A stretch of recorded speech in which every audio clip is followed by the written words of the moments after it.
pulong sa Ginoo nagsulti no sa John chapter 10 verse 27, ang ako mga karnero mamatik sa akong tingog.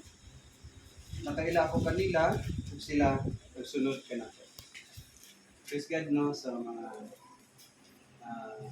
friends, mga relatives ni Ate Anita na dawat gid mo og sharing sa Word of God. Sa panahon na nihinig, kani nagpasabot nga mga karnero ta sa Ginoo. So wala ta nagatanaw sa atong mga kalainan, mga religion churches. So makaiusap ta sa pulong sa Diyos. So manano nga di pa ko magapadayon, gagawin na pa. Loving Father, we thank you Lord for this night of God. Ako Lord, makaigay na pag Ginong Diyos sa pagmantala sa iyong mensahe sa iyong mga kaanakan Ginong Diyos, sa Meneses family, mga relatives sa mga silingan, mga workers. I pray Lord, ikaw nasayod, kinsa sila, nasayod Lord sa ilang mga ipagdaanan. Sa Ginong Diyos, ikaw magapanulti, pinagi sa akong mga nabil, comfort them, encourage them, tudloy sila, kung saan pag-adto sa inyong harian. Lord, as simple this night, in a short time, Ginong Diyos, ikaw Ginoo mag-sealed sa imong mga pulong sila makasingkasing. Tapos din ni Lord, na mag-uban gyud ang imo Lord nga pulong kanila. Dalaygon ka, bless this moment of God. In Jesus' name we pray. Amen. Okay, atong mga Biblia. Atong ablihan sa Lucas chapter 16.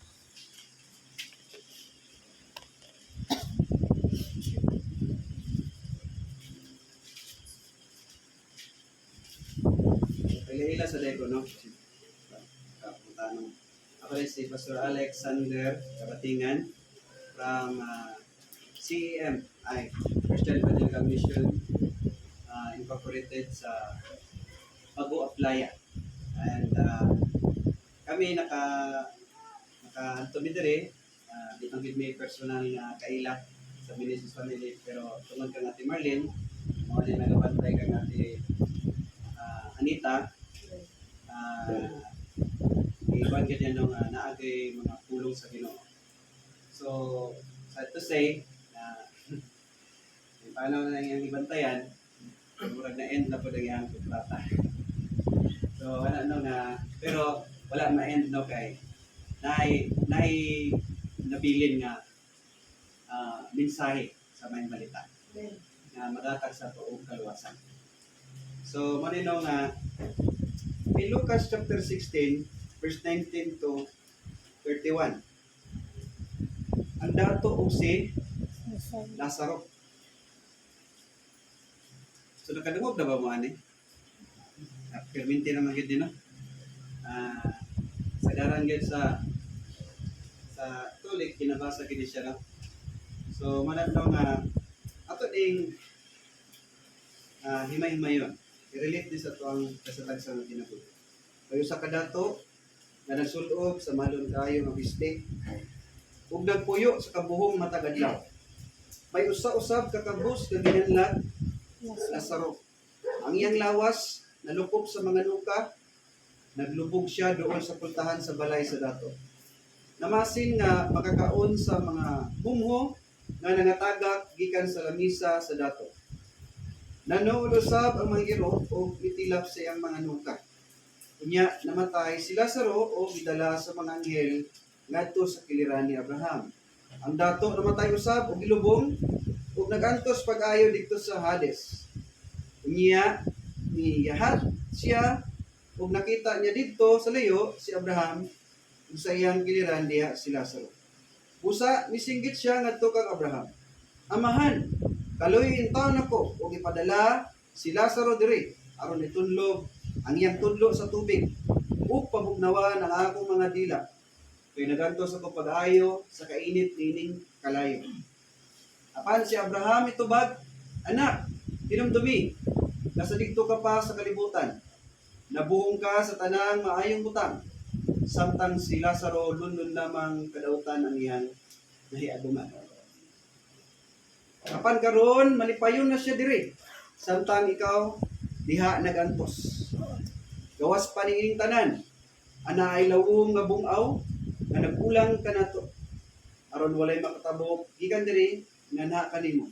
Ug gikan diha ngari kanamo. Ang dato mitubag. Kun mao kana amahan, hangyon ko ikaw nga imo untang ipadala si Lazaro ngadto sa amo. Kaya doon na ako'y 5 kaigsoong lalaki. Padtuas siya aron kapasipadaan sila aron dili mahianhi dining dapit sa kasakitan. Si Abraham ingon, adtua dito si Moises. Adtua dito si Moises ug ang mga propeta nga magpasidaan kanina. Sila na'y mahibalo sa pagpamati sa isulti ni Moises o sa mga propeta. Ang dato mitubag, apan amahan, dili pa kana igo. Muna dunay mabanhaw o muadto kanila, mamiya gayon sila sa ilang mga sala. Apan miingon si Abraham, kung dili gani sila mutuo kang Moises o sa mga propeta, dili gayon sila makabig bisan pag may mabanhaw. Okay. So si Jesus mismo ang nagwalin ini no. Kini nga story may tungod sa duha ka tao. Dato o pobre. Ang dato walay pangalan, pero ang pobre na pangalan. Unsay pangalan sa pobre? Lazaro. Tanaw na to ang ilang kahimtang. Payo sa kadato nagsulog sa malon kaayo nga biste ug nagpuyo sa kabuhong matag adlaw. So ang dato nagpuyo sa kabuhong matag adlaw. Ingon pa diri no, nagsulog ug mahalon kaayo nga biste. So patig yung datua. Oh.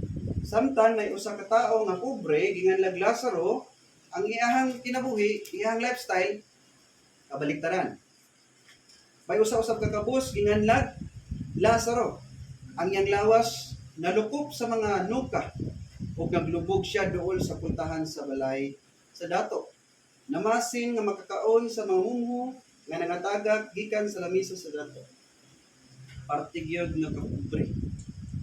May pakita no? Bisan ay mga pakita na to no, mga kabus gyud. Pero salamat na punta kay na isa sa atong kakabus na atay balay. Natay kapuyan. Si Lazaro wala siya balay, asa siya nagpuyo dikto sa ganghaan sa dato gate. May ganita sa atong kapobrehon makakauntag 3 times a day, makaberinda pa ta. Pero si Lazaro, ang iyang kinaon, ang iyang konsumo, mapaabot siya og tira-tira sa iyang dato. No? Namasin siya. Ingon pa diri no? Naglubog, namasin na makakaon sa mga mumho nga nangatagak gikan sa lamisa sa dato. Sa ato pa, lamaw. Sa ato diri, di ba, na mga og mga lamaw, ipakaon sa apoy. Or pakaon sa ilo. Si Lazaro mo niya ang iyang kinaon. O niya iyang pantawid, gutom, para makasurvive. So grabe gyud kayo ka pobre, walay salina, walay makaon, nya nagantos pagit og nuka. No? Sakit kayo. Wala gyud tawag ng kabahong na magpahid siya og mga lipak sa sana jar para ikalot sa iyang nuka tungod sa kakatol. Nya kaning duha mga igsoon nagdungan sila kamatay. Ingon pa diri, unya namatay si Lazaro o gidala sa mga anghel ngadto sa giliran ni Abraham. Una namatay si Lazaro. Nya naay anghel nga nisundo kaniya.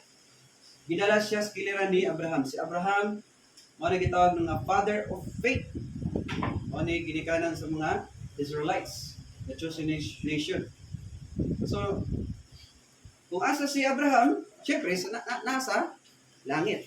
Dikto pod si Lazaro gidala sa anghel. Di ba na tayo mga madungog na istorya nga nang hapit na mamatay makakita sila puti nga tao. So biblical, basta anak ka sa Ginoo, pag mamatay ka, naay mo sundo ka nimo nga guardian angel.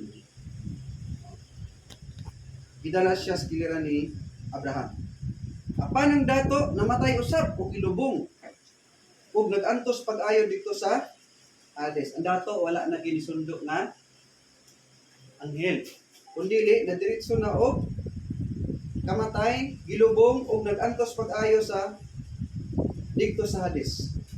So klaro kay magsono nga ang kamatayon dili na siya ending sa atong kinabuhi. Oh. Naay kinabuhi pag human sa kamatayon. Kay abi ko bag namatay na si dato, gilubong na. Pero ang iyang kalag nagantos pag-ayo sa Hades. Kung saan ang Hades nga word mga igsoon, Greek word na siya meaning impyerno. Underworld.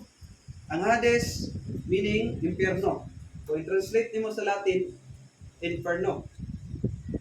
So ingon pa diri no ang status, ang sitwasyon sa Hades unya ingon pa diri no nagantos pag-ayo dito sa Hades. So dugog na paano mo kinato nanong nga impyerno puno og kalayo. Read yung Bible sa Mark chapter 9 verse 44. Ang impyerno magsuon adunay mga ulod nga dili mamatay.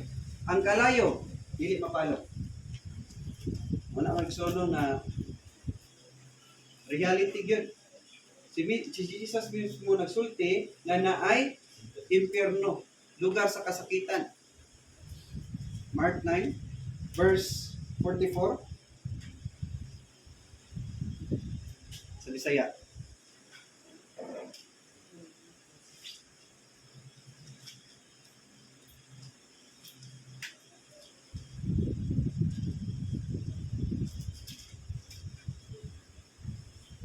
Okay, pagbasa.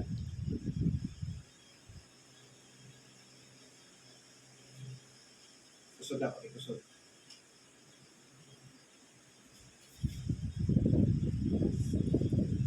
Dito dili mamatay nilang mga ulod ug dili mapalong ang kalayo.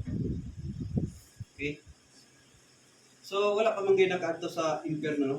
Isa ka nato, no? Pero si Jesus mismo nagsulti, ang tao nga walay Diyos sama sa dato, ang iyang pagkinabuhi, wala siya panahon sa Diyos. Nagkinabuhi siya sa pagpakasala. Pag mamatay ang sa katao ni Ana, ang iyang kalag padulong sa impyerno or Hades. Diin walay kamatayon ang kalayo o naipulod nga dili mamatay. Imagine no? Kana mapasok lang ganit ta sa kusina. Adiyot lang kayo. Parte ng sakita, madagan din tas tubig. May na lang makadagan tag tubig. Tuslog tag mga mabugnawan na ato sa atong mga paso. Pero ang impyerno Mason, wala na tubig. Wala na pagkapalong. Hindi na takadagan dito. Katanang lugar dito is kalayo. Init. So wala Mason, no? Kunya niyahat siya ug nakita niya dito sa layo si Abraham ug sa iyang kiliran diha si Lazaro. Imagine that mga igsoon, ang dato ng ana sa impyerno, paghangad niya, iso dito ko ng ano, miyahat, no? Ato sa buhin niyo, mihangad. Naana siya sa impyerno, paghangad niya, nakita niya dito si Lazaro sa langit. Nakita niya dito si Abraham. So, atbang lang dahil mga igsoon, no? So, makita na to na impyerno nasa ubos, ang langit nasa taas. Unya, tingnan pa diri. Nakailan pa siya nasa roof. Si, ano yun? Tigdawat sa akong lamaw. Kailan po siya ni Abraham? Father Abraham. Itawag niya. Kung misinggit nga ito kang Abraham, Amahan, kaluyin taon ako. O ipadala si Lazaro diri. Aron itunlog ang iyang tudlo sa tubig o pabugnawan ang akong dila. Kaya nag-antos ako pag-ayos sa kainit ning kalayo. Tanawa, ang dato, palasubo. Sa diyan na siya sa kalibutan, palasubo ang ginang dato. Halos di na mamilog. Yung tubig, isagoy sakit. subo. Sa impyerno mo ra gyapon ang ginaiya. Wala subo gyapon. Di man kana subukon pa niya si Lazaro.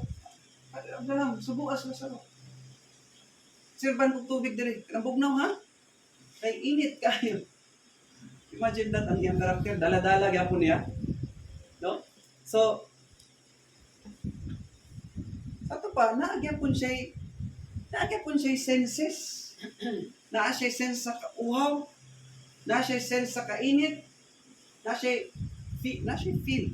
Ma-feel niya ang kainit. Ma-feel po niya ang kauhaw. Abi ba na ito, mamatay ta, wala na tanaan ng mga senses na agyapon diyan. Kaya nga itong kalag maigsoon, mo ni ang makabati. Sa kainit, mo ni ang makabati. Sakit.